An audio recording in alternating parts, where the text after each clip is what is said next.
अपराधी गिरफ्तार किए गए हैं सर, क्या है ये पूरा ये प्रकरण? देखिए, आज थाना जो साइबर पुलिस है उसमें 11 अभियुक्तों की गिरफ्तारी की गई है, जो कि यहाँ जनपद आजमगढ़ में कोतवाली थाना क्षेत्र में रह के है।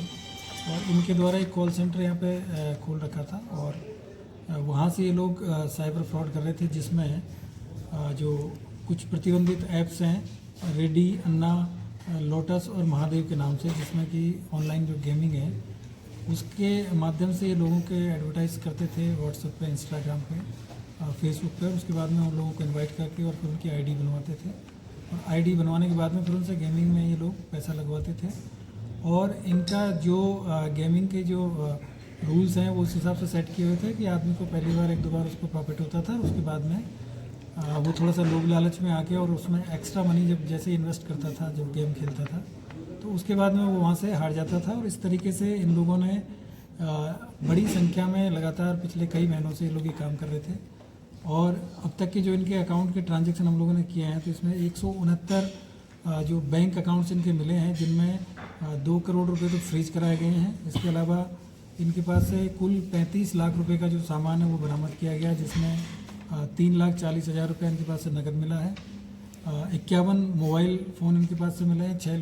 लैपटॉप मिले हैं, 61 इनके पास से एटीएम कार्ड मिले हैं और करीब 56 बैंक की जो पासबुक से इनके पास से बरामद हुई है।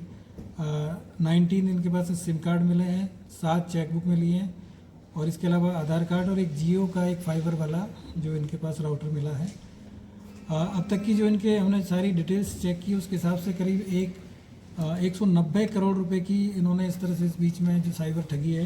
ये गेमिंग ऐप्स के माध्यम से की है। और इसमें जो अभियुक्त हैं जो गिरफ्तार किए गए हैं, 11 अभियुक्त गिरफ्तार किए गए, जिसमें 6 बिहार के हैं, नहीं 2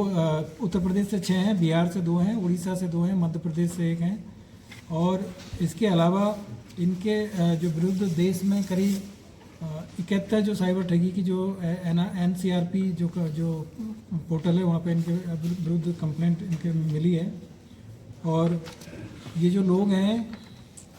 11 लोग हैं, इनमें एक राम सिंह नाम से है जो कि थाना कोठी भार जिला महाराजगंज के रहने वाले हैं उत्तर प्रदेश के। एक संदीप यादव है जो थाना अदलाहाट जिला मिर्ज़ापुर के रहने वाले हैं। एक विशाल दीप है, ये थाना के गांव जिला कालाहांडी उड़ीसा के रहने वाले हैं। एक अजय कुमार पाल हैं, ये थाना सिंगवलिया जिला गोपालगंज बिहार के रहने वाले हैं। एक आकाश यादव है, ये थाना चंदबक जौनपुर के रहने वाले हैं। पंकज कुमार पांडे हैं, ये थाना बरगी जिला मध्य प्रदेश के जबलपुर मध्य प्रदेश के रहने वाले हैं। प्रदीप छात्रिया हैं, ये थाना बंगो गुंडा जिला ये बलांगीर उड़ीसा के रहने वाले हैं। इसके अलावा विकास यादव है, ये थाना अदलाट ये मिर्ज़ापुर के हैं। आनंदी कुमार यादव हैं, ये थाना कटोरिया जिला बांका बिहार के रहने वाले हैं। मिर्जा उमर बेग ये थाना सरायमीर जनपद आजमगढ़ के रहने वाले हैं। इसके अलावा एक अमित गुप्ता हैं जो कि कोटीवार जिला महाराजगंज के रहने वाले हैं। और इन सब इनके जो साथी हैं, 2 साथी इसमें वांछित भी किए गए हैं, एक विनय यादव हैं और एक सौरभ है जो कि एक बनारस के रहने वाले हैं। और एक का भी एड्रेस हम लोगों ने आइडेंटिफाई इनका करना शेष है। इस तरीके से ये जो पूरा गैंग है, यहाँ इन्होंने जनपद आजमगढ़ में थाना कोतवाली क्षेत्र में एक व्यक्ति से पहले मकान यहाँ पे किराए पे लिया और उसमें उनको बोला कि हम लोग यहाँ पे कुछ ऑनलाइन क्लासेज लेते हैं, तो उस तरह से इन्होंने ऑनलाइन क्लासेज के नाम से यहाँ पे रूम किराए पे लिया। और फिर ये लोग वहाँ से बाहर मतलब ये जितने भी लोग हैं ये सब अलग अलग जगह से ट्रेनिंग दे के इन लोगों को यहाँ पे लाया गया था। और यहाँ पे ये 24/7 इनका जो गेमिंग का जो काम था वो चलता था। रात में भी इनकी ड्यूटी रहती थी और दिन में भी ड्यूटी रहती थी। अभी तक जो लोग पकड़े गए हैं प्रथम दृष्टया ये वो लोग हैं जो कि एक्चुअल में उस पोर्टल को हैंडल करते थे और जो भी बेनिफिट होता था उसको फिर ये लोग इनके पास जो अकाउंट्स थे उन अकाउंट्स में ट्रांसफ़र करते रहते थे। और कई लेयर में जाके फिर ये लोग लास्ट में उनमें से जो पैसा है उसको अपने जो बेनिफिशियरी जो लोग थे इनके, जिनका सबसे ज़्यादा इन्होंने फ़ायदा उठा रहे थे, उनके अकाउंट में ये लोग उसको जो अमाउंट होता था उसको ट्रांसफ़र कर देते थे। और ज़्यादातर इस तरह के जो केस में जो नई उम्र के लोग हैं, कुछ लोग इसमें ये समझते थे कि भाई गेम खेलते हैं कुछ पैसा मिल जाएगा, 1-2 बार उनको प्रॉफिट होता था, उसके बाद में जैसे प्रॉफिट हुआ तो वो लोग फिर ज़्यादा इसमें धनराशि लगाते थे। और जैसे 1 लाख रुपया लगाया और 1 लाख रुपये का उनको अगर कुछ 1,20,000 मिल गया तो उसके बाद में अगली बार आदमी 4-5 लाख रुपये लगाता था और दोबारा फिर उसका सारा का सारा पैसा ये लोग उसमें से उस तरह का इन्होंने उसमें जो प्रोग्रामिंग किया हुआ था उस गेम के अंदर कि आप 2-3 बार में अगर पैसा कमा लियो तो अगली बार फिर आप कमा नहीं पाएंगे। और इनके बाद में उस चीज़ का ये भी था कि अगर कोई व्यक्ति गलती से ज़्यादा पैसा इसमें कमा लिया, जैसे एक केस इसमें इन्होंने बताया है कि उन्होंने पहले 1 लाख रुपया लगाया, फिर उसके बाद में वो जीत गए, तो फिर इनको थोड़ा सा लगा कि उसके बाद फिर उससे दोबारा इन्होंने और पैसा उसको मोटिवेट किया। और ये जो लोग गेम खेलते थे उनके मोबाइल नंबर्स भी इनके पास में होते थे, उनको व्हाट्सअप के माध्यम से कांटेक्ट भी करते थे, उनको मोटिवेट भी करते थे कि भाई ठीक है आपने बहुत अच्छा खेला है और अब लगाइए। जैसे ही वो आदमी ज़्यादा पैसे लगाते थे उसके बाद में फिर उसको जो प्रॉफिट है वो आना बंद हो जाता था, फिर आदमी फिर या तो वो डिप्रेशन में चला जाता था या फिर उसको कहीं ना कहीं पुलिस में जाके वो कंप्लेन करता था। तो इस तरीके से ये एक लुभावना ये गेम लोगों को खिलाते थे और उनको इमोशनली और उनको जो फाइनेंशियल बेनिफिट दिलाने के नाम पे उनको मोटिवेट करते थे, और उसके बाद में उन सब के साथ में फ्रॉड करने का ये काम ये लोग कर रहे थे। और जो फाइनली इनका जो पैसा है इसमें जो भी इन्होंने जो मोबाइल नंबर्स वगैरह ये यूज़ करते थे, इसमें जो कोड होता है जैसे यहाँ पे इंडिया का 91 है, उसी तरीके से इन्होंने श्रीलंका और आसपास की जो कंट्रीज़ है उसके जो ऑनलाइन नंबर्स इन्होंने ले रखे हैं इंटरनेट के माध्यम से,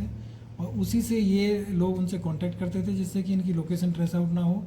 और ये पता ना चले कि ये लोग कहाँ से गेमिंग का जो काम है वो कर रहे हैं और कहाँ पे इन्होंने अपना कॉल सेंटर खोला हुआ है। तो सारे जो नंबर्स हैं और वो सब इंटरनेशनल कॉलिंग वाले नंबर हैं। और दूसरा जो लोग इन्होंने यहाँ पे लोकल जो हायर किए हुए थे उनका भी ये था कि इनके पास में इतने करीब 51 मोबाइल मिले हैं, तो जो मोबाइल का IMI रन हो गया या जो जिसको यूज हो गया या जिसका सिम यूज हो गया है उसको ये फिर नेक्स्ट टाइम फिर उसको यूज़ नहीं करते थे। और इसके अलावा जो लोगों से सिम एक व्यक्ति यहाँ पे महाराजगंज का जो मिला है वो इनको प्री एक्टिवेटेड जो सिम भी प्रोवाइड कराते थे और कई लोगों से इन्होंने अकाउंट्स भी यहाँ पे खुलवाए हैं। तो इस तरीके से ये काफ़ी ऑर्गेनाइज तरीके से लोग इस चीज़ को काम कर रहे थे और बिल्कुल जिस घर में लोग काम कर रहे थे उनको भी लग रहा था कि कहीं ना कहीं क्लास लेते हैं या कुछ ना कुछ मतलब कंप्यूटर पर काम करते हैं।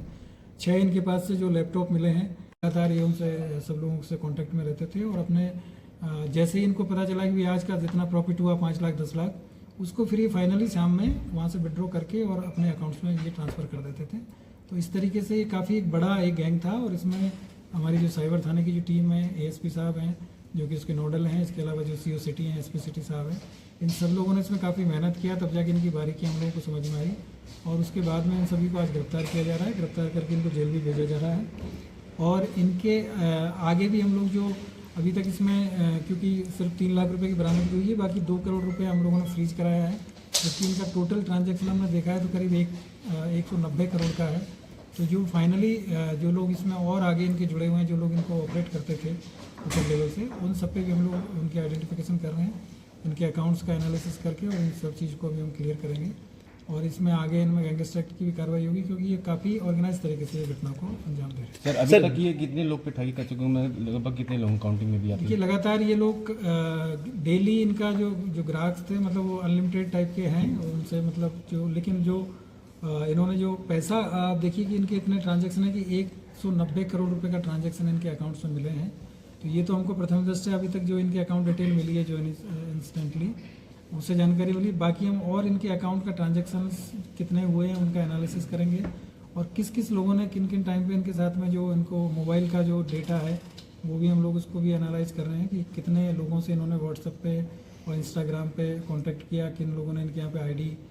खोली, कितने रजिस्ट्रेशन इन्होंने कराया, तो उसके आधार पे आगे की जो चीज़ें हैं उसमें की जाएगी। लेकिन सर जिस तरीके से ये पब्लिक से जुड़ा मामला है और इनोसेंट लोग समझ नहीं पाते हैं, तो अवेयरनेस के लिए किस तरीके से लोगों को सचेत करना चाहेंगे सर? देखिए मेरा सबसे कहना है आपके माध्यम से कि साइबर फ्रॉड आज की डेट में हम सब लोगों के जीवन में बहुत बड़ी समस्या है और हर आदमी ये चाहता है कि उसको बेनिफिट हो जाए बैठे बैठे। तमाम इस तरह के कॉल्स आते हैं और उसमें ये बोलेंगे कि आपको घर बैठे आप पैसा कमाइए, आप वर्क फ्रॉम होम करके आप पैसा कमाइए। इस तरह के जितने भी प्रलोभन वाले जो कॉल्स आते हैं या आप इंस्टाग्राम पे और जो फेसबुक पे और इसके अलावा जो व्हाट्सएप पे जो तमाम जगह जितने भी जो सोशल मीडिया के प्लेटफॉर्म्स हैं वहाँ पे तमाम इस तरह के एडवर्टाइजमेंट मिलते हैं, यूट्यूब पे इस तरह के एडवर्टाइजमेंट मिलते हैं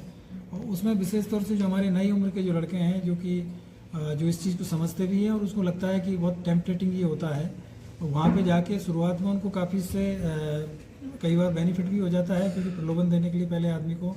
कुछ ना कुछ बेनिफिट देना पड़ता है और उसके बाद में ये लोग उसको फिर इमोशनली और फाइनेंशियली ब्लैकमेल करके और उससे ना केवल पहली बार उससे गेम खिलाते हैं बल्कि उसको इस तरह के जाल में फंसाते हैं कि वो आदमी वहाँ से निकल नहीं पाता है